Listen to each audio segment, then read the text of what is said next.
आप सभी प्रबुद्ध जनों को प्रणाम करता हूं और जीवन में पहली बार अध्यक्ष बना था, इसलिए अपनी अध्यक्षता को प्रणाम करता हूं। जब अध्यक्ष के लिए मेरा नाम पारित हुआ, मुझे इतनी घबराहट हो रही थी कि मेरा बीपी बढ़ने लगा था। मैं नहीं सोच पा रहा था कि ये कार्यक्रम हमारे सम्मान में मनाया जाएगा कि मेरी पुण्यतिथि में।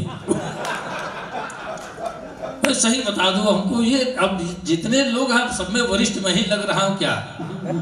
लेकिन चलिए, मैं आप सबके स्नेह को, आप सबके प्रेम को सर आंखों में रखता हूं। पत्रकार दरगाह में जितने लोग हैं, इस कार्यक्रम से जुड़े जो भी लोग हैं, आप सब लोग को बहुत बहुत प्रणाम करता हूं, बहुत बहुत नमन करता हूं। आपने साहित्य का यह यज्ञ जो किया है, यह अनवरत चलता रहे।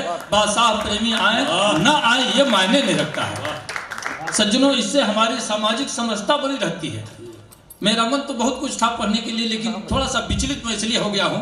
मैंने सुना है एक प्रसंग, मैंने सुना है होली का 4-5 दिन और बाकी था त्योहार। उसके पहले यमराज 50-60 लोगों की लिस्ट लिए एक आदमी के घर पहुंच गए। वो आदमी घबराया, यमराज को देखते ही घबराया, पैर पकड़ लिया, कहा महोदय आना ही था तो होली के बाद आते, अब होली के पहले आकर के आपने सारा तहस नहस कर दिया है। यमराज कहे हुआ क्या? कहा हुआ कुछ नहीं, हमको जाने में मरने में कोई एतराज नहीं है, लेकिन हमको खल रहा है ये कि हमने जो खंभा ला के रखी है उसका क्या होगा, उसका क्या होगा। मैं उसको लेकर के काफी चिंतित हूँ। यमराज ने कहा तो जो भी हो, तुम्हारी वो कट गई, अब उम्र का समाप्त तो तुम्हारी, सबसे ऊपर तुम्हारा ही नाम देखो लिखा हुआ है, 50 लोगों की लिस्ट मेरे हाथ में है, सबसे ऊपर तुम्हारा नाम है, बेटा चलना तो पड़ेगा। उसने पैर पकड़ लिया, कहा कि हुजूर जब चलना ही है चलो चलते हैं, लेकिन आइए बैठते हम दोनों 2-2 पैक मार लेते हैं। 2-4 पैक मारने के बाद तो हमको कहीं गड्ढे में ढकेल लीजिए, हमको पता नहीं चलेगा हम स्वर्ग में जा रहे हैं कि नर्क में जा रहे हैं। यमराज बेचारे मान गए कि जब पैर पकड़ा है चलो भाई मान गए। पालथी लगा के बैठे, 1-आध पैक अपने लिया, 2-4-10 पैक दे दिया उनको। यमराज बेचारे वही लुढ़क गए। अब लुढ़क गए तो पन्ना निकाला जेब से, अपना नाम जो ऊपर लिखा था काट के नीचे लिख दिया, नीचे लिख के जेब में उनकी पर्ची डाल के और फिर पैर लगा दबाने। 2 घंटे के बाद आंख खुली तो यमराज, अरे भक्त तूने तो बड़ी सेवा की, बहुत सेवा की, तुम्हारे सेवा से मैं प्रसन्न हो गया हूँ और मैंने फैसला किया है ऊपर से नहीं अब नीचे से उठाऊंगा।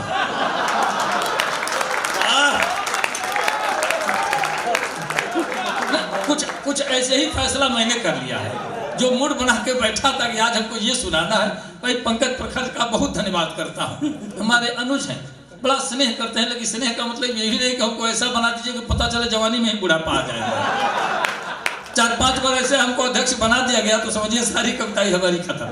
होता क्या है, अध्यक्ष सारे कवियों के लिए ताली बजाते रहता है, और जब हम आते हैं मंच पर तो सारे कवि लगता है कि मनरेगा के मजदूर जैसे या तो गया जी में बैठ के पिंडदान कर रहे हैं।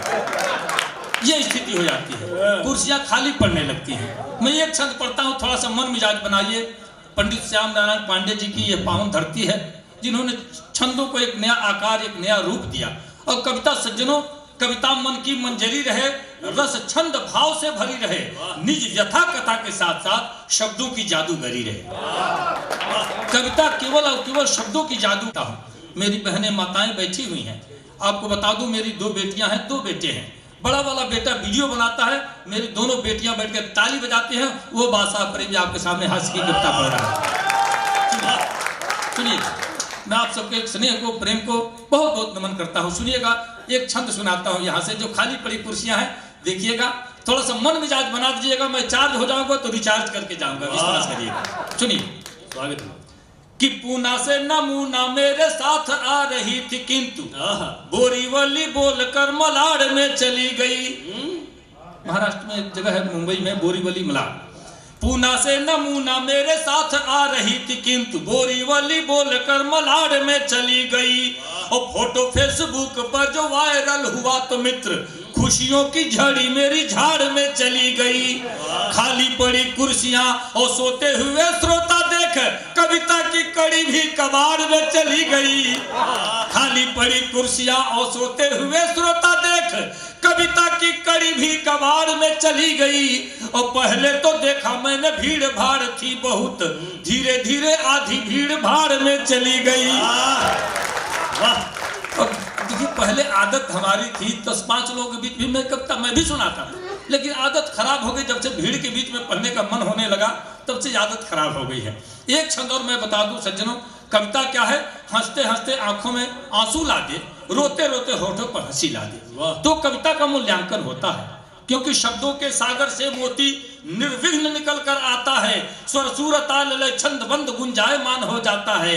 निज भाव समर्पित करता है जो वर्तमान में कभी कोई मानव जीवन में सदियों तक इतिहास उसे दोहराता है।